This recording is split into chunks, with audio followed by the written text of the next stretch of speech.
everyone, and welcome back. This week we'll be going over the rest of Chapter 1. You should have read pages 19 through 35 for this week, which focuses on the sociological theories. In this audio lecture, I'll be talking about the three major sociological theories, which are structural functionalism, conflict theory, and symbolic interactionism. So to get warmed up, I kind of want to go over some stuff from last week. So first, can you tell me what sociology is? And you can pause this video and try to figure out whether the answer is A, B, C, or D. I'll give you a minute.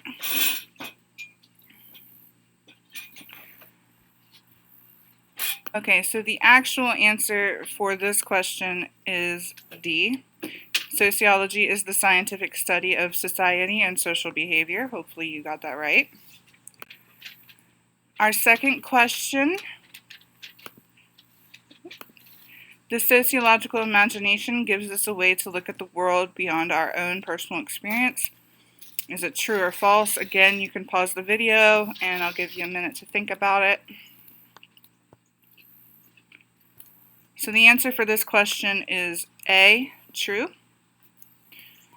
Alright, hopefully you got those right. If not, you may need to reread the material from week 1 and do a little review. So for this week's learning objectives, I would like you to be able to identify, define, and compare structural functionalism, conflict theory, and symbolic interactionism. I want you to be able to match the major sociologists to their theories, and I want you to be able to identify the strengths and weaknesses of each theory. Before I start getting into the sociological theories, I want to discuss a couple of things that I mentioned last week, and those are the levels of analysis. I know I already mentioned this already, but I kind of want to reiterate that sociologists can use different levels of analysis to explore social relationships, and they use microsociology and macrosociology. I also included this macro-micro continuum chart, which shows which areas are more likely to be macro and which ones are more likely to be micro. So macro are the large-scale issues and large groups of people. So that's things like the society as a whole, the society's culture, the social institutions within a society, and even social inequality within a society. The micro aspect of it is the more face-to-face interactions, and so they focus on the self, the interactions, and socialization.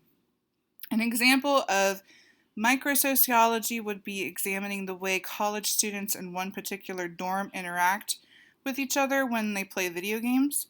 And then an example of macrosociology would be examining the relationship between cultural values and national suicide rates. So with that in mind, I'll be talking about some microsociological and macrosociological theories today. In your book, theories are defined as abstract propositions that explain the social world and make predictions about future events. And so we'll be talking about 3 grand theories today: structural functionalism, conflict theory, and symbolic interactionism, and we'll be talking about them in that order. Before talking about each of the theories, I think it is important to go over key figures that are associated with each theory. So Emile Durkheim is most commonly associated with structural functionalism, and he worked to establish sociology as an important academic discipline. He studied the social factors that bond and hold people together. So in his first major study, he expressed his belief that social bonds were present in all types of societies, but that different types of societies created different types of bonds. He said that there are agrarian societies which have mechanical solidarity and industrial societies which have organic solidarity. He suggested that the mechanical solidarity experienced by people in an agrarian society bound them together on the basis of shared tradition and beliefs and of similarities of experience. On the other hand, in industrial societies where factory work was becoming increasingly specialized, organic solidarity prevailed. In this case, in industrial societies, people's bonds with each other were based on the tasks they performed, as well as interdependence and individual rights. So in both cases, in both types of societies, people are bound to each other, but the qualities of the bonds are different. He also studied suicide and the relationship between social isolation and suicide at the macro level. And he believed that even the most individualistic of actions had sociological explanation. And he chose to study suicide and said that social factors such as religious affiliation, marital status, and employment could be related to suicide rates. He said that everyone has these bonds, and if they aren't tied to society through work, through relationships, or through even religion, that they didn't have the bonds necessary and they were often isolated, and this led to or could be related to suicide rates. So now that we've talked a little bit about Emile Durkheim, let's jump into the theory of structural functionalism. This theory says that society is viewed as an ordered system of interrelated parts, or structures, which are the social institutions that make up society.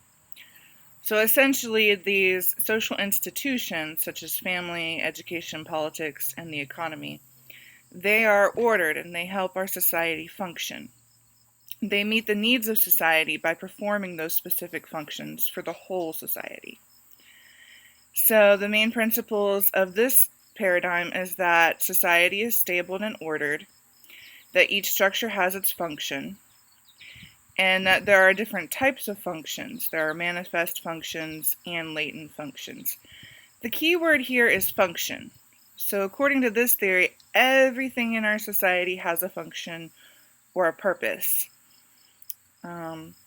And so the different types of functions can be seen through each and every social institution.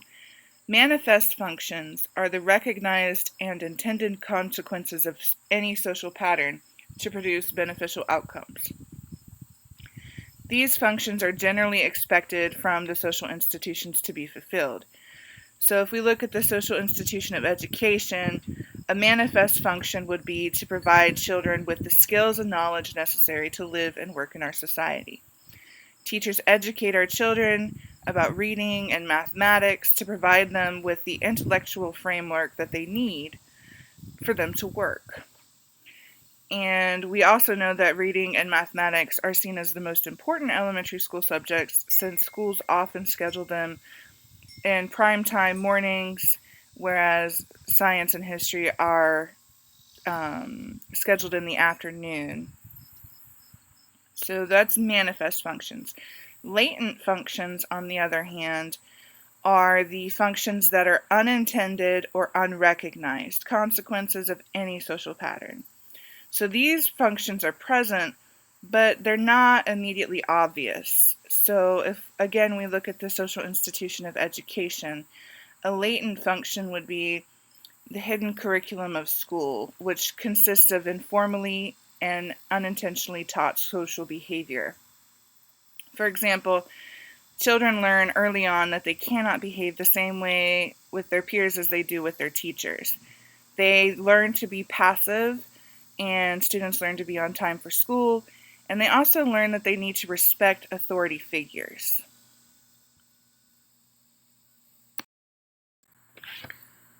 So although structural functionalism is a common theory that is talked about in sociology, it does have its weaknesses, and it also has strengths, so I'll go over both of those. Some of the strengths of this theory is that it's positive about most things in society. It views everyone as people working towards the common good, and it explains the importance of various social institutions, and it reminds us that order and stability is important for our society. But there are some weaknesses. So it doesn't look at people individually. In the last slide, it said that structural functionalism is a macro-sociological theory, and that means that it focuses on society as a whole and social institutions. It doesn't really focus on people and their interactions with others and small groups. It also doesn't account for the fact that people don't always conform to cultural norms. So it's centered on the idea that there is a consensus in the values and norms of society, and that social institutions found within a society are integrated and function together. But there are individuals that deviate from the social norms and don't work towards the common good, such as individuals who commit crimes. And not everyone agrees with the order and stability of their society, such as minorities in a society, since they are usually the ones struggling against inequality. It also doesn't address big changes in society. It doesn't propose ways of dealing with rapid change. Instead, it focuses on stability and reform.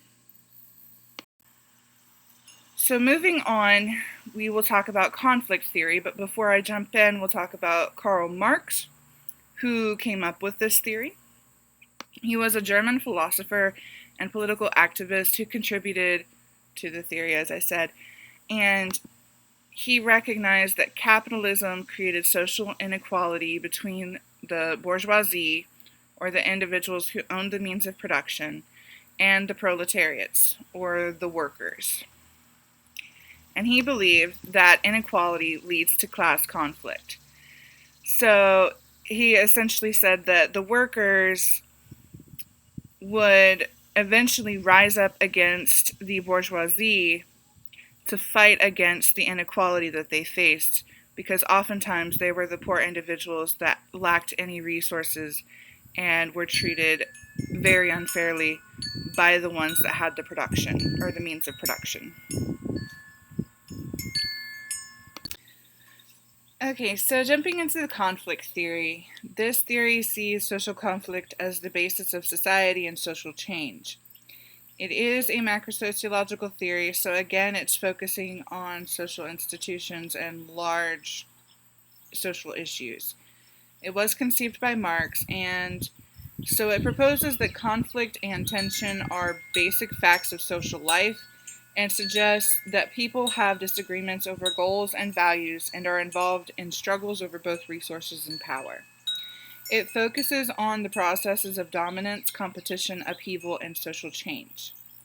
The main emphases are on a materialist view of society, so it's focused on labor practices and economic reality. It has a critical stance towards existing social arrangements, and it's a dynamic model of historical change in which the transformation of society is inevitable. So it has a couple offshoots as well, which is feminist theory and critical race theory. I will talk about those after going over the strengths and weaknesses of conflict theory. So just like structural functionalism, conflict theory has its strengths and weaknesses. For the first strength, it says that this theory recognizes that change and conflict happens, which is very unlike the structural functionalist theory.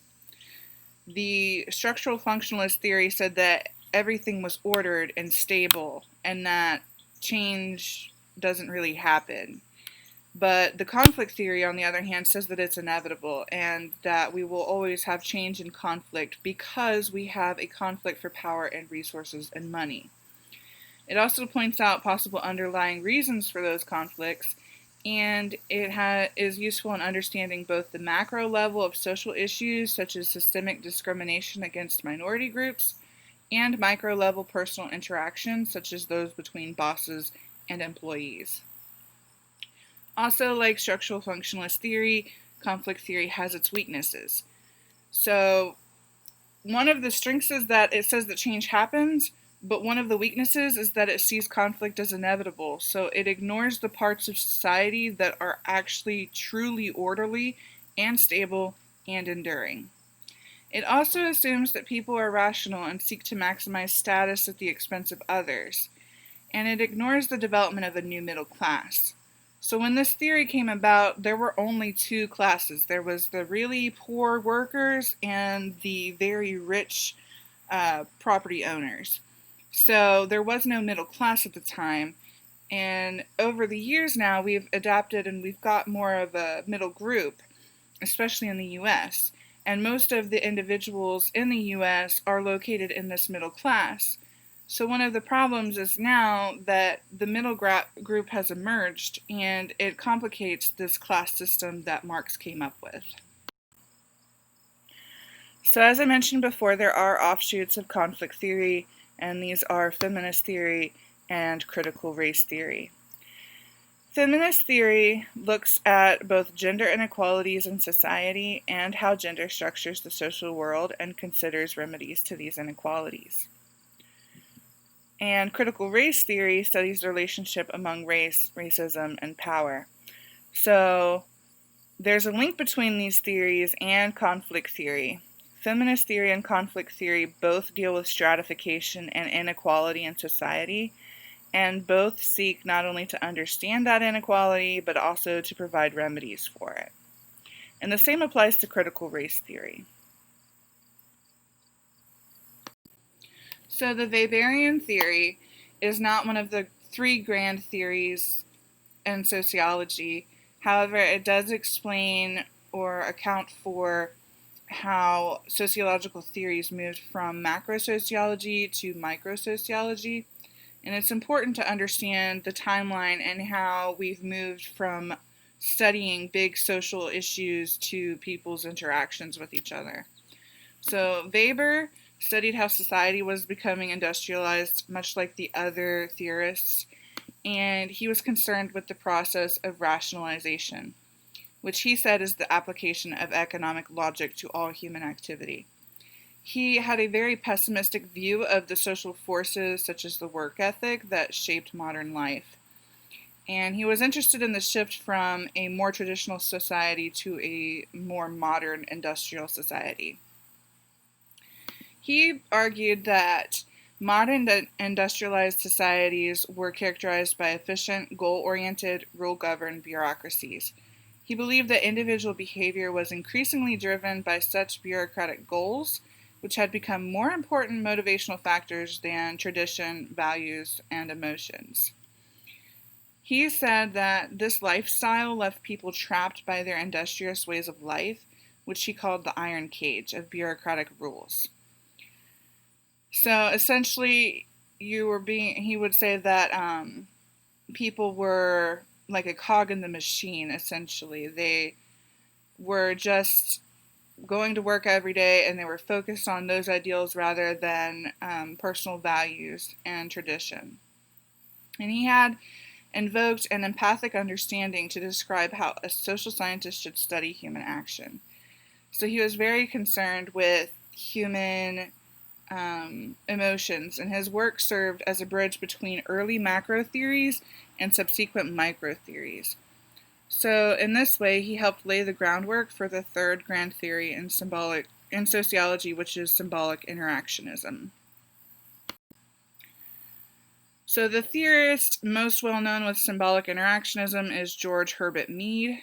He studied the relationship between thought and action and between the individual and society. He suggested that social processes give meaning to objects in our society. So people interact and meanings come from those interactions. For example, a chair isn't inherently important as an object for sitting. So as many of us know, it can also be used for climbing and reaching, for blocking an entrance, or even as a weapon used against an enemy. But because we interact on a daily basis with others who use chairs most commonly for sitting, we come to accept that this is the meaning of the object. And this is a trivial example, but the idea can be applied to a lot of other objects in our society. For example, things like flags or religious icons have meanings that have been shaped by social interactions. So in this way, Mead is a symbolic interactionist.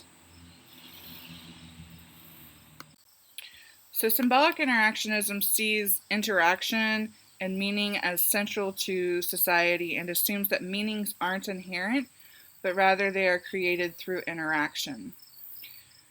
It is a microsociological theory, and it's derived largely from Mead's work.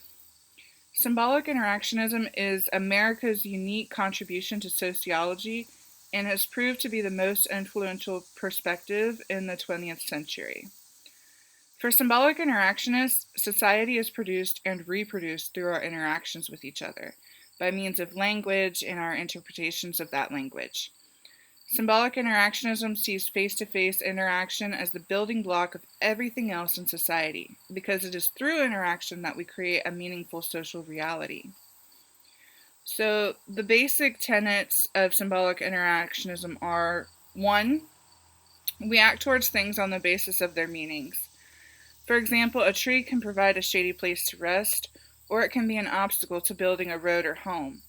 Each of these meanings suggests a different set of actions, and this is as true for physical objects like trees as it is for people, like mothers or police officers, and institutions like churches or schools, and beliefs like honesty or equality, or any social activity really.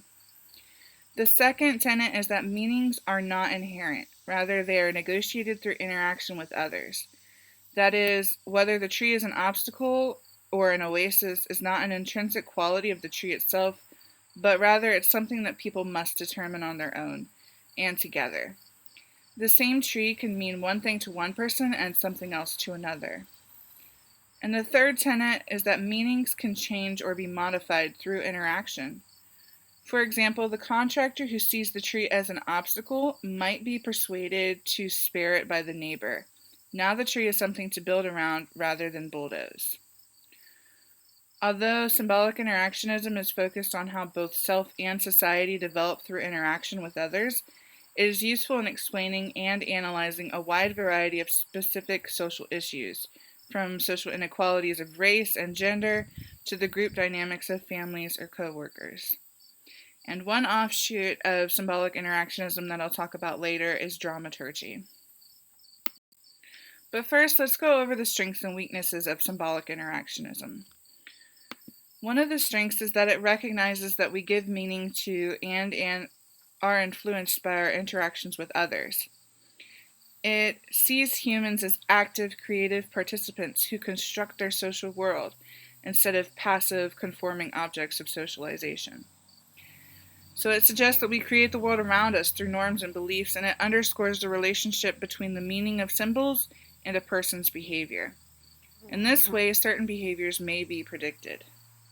But it also has its weaknesses. It loses sight of the bigger societal issues since it's focused on more individualistic behaviors. And it's hard to test this theory because it deals with interpretations and it's very subjective. It's restricted to face-to-face interaction. And as I mentioned a little bit, symbols can be interpreted incorrectly or differently among different groups of people, which is a weakness in its own because it makes it hard for everyone to communicate and understand what everything means. So for example, emojis are symbols, and in the US, most of these emojis are pretty straightforward: a thumbs up, hands praying, and even a smiley face. So in most countries, the thumbs up gesture is a sign of approval. But in some countries, such as Greece, the Middle East, the gesture is vulgar and offensive, and some suggest that the gesture actually means up yours and is used the same way as the middle finger would be used in the US. The hands clasped together represents prayer to some people, however, others interpret it as clapping hands and even interpret it as giving a high five to somebody else. The slightly smiling emoji can be used as a sign of happiness in the West and in most areas, but it also depends on which media outlet you're using with this smiling face. So in China, on WeChat, the face actually looks a little bit different, and so it implies distrust, disbelief, and contempt. And regardless of where people are from, some view this emoji as an "I'm showing my smile, but I don't really want to smile," or "it's nice to see you smile when it's really not nice at all" emoji, or an "oh yes, moving that deadline a week early is definitely a wonderful idea" smile. So it's kind of a sarcastic smile in some cases. And so these different interpretations of symbols make it hard for individuals to understand each other, which reduces the efficiency of communication. So the last theory I'm going to talk about today is dramaturgy, and this is an offshoot of symbolic interactionism. The man on the right is Irving Goffman, and he's the one that came up with this term. He studied how the self is developed through interaction with others in society, and he used the term dramaturgy to describe the way in which people strategically present themselves to others. So he said that we have an onstage and an offstage self. And our onstage self is when we act how we want others to perceive us. So this would be if you are, for example, a waitress. You'll be acting on stage when you go to seat the individuals and get their orders because you're being very polite and showing them that you are nice and being completely different than how you might be when you go off stage or you go back in the kitchen and you start complaining about how people at table 3 have been very rude to you. So in this way, you might act one way in front of the customers, but you'll act a completely different way in front of your coworkers. And so when you think about it, people are usually very adept at recognizing the social situations they're in, and they act accordingly. And that's what he means by the onstage and offstage actions. All right, so this concludes the lecture on sociological theories. Hopefully, I have helped you understand the 3 grand theories a little bit better. So for you to complete now, you should be finishing the first inquisitive quiz on Chapter 1. This is due Sunday at 11:59 p.m. You should also make a discussion post in the discussion 2 with your group members. I have split you up into 3 different groups so that you don't feel overwhelmed with all these student responses. And I'm asking you to respond to at least one classmate. This will be due by 11:59 p.m. again on Sunday. If you haven't already, then I strongly encourage you to finish reading Chapter 1 of the textbook. And if you would like to start working on next week's readings, then you should start reading Chapter 2, which goes over the sociological research methods. Have a great week, and if you have any questions or concerns, please email me or visit me during my office hours.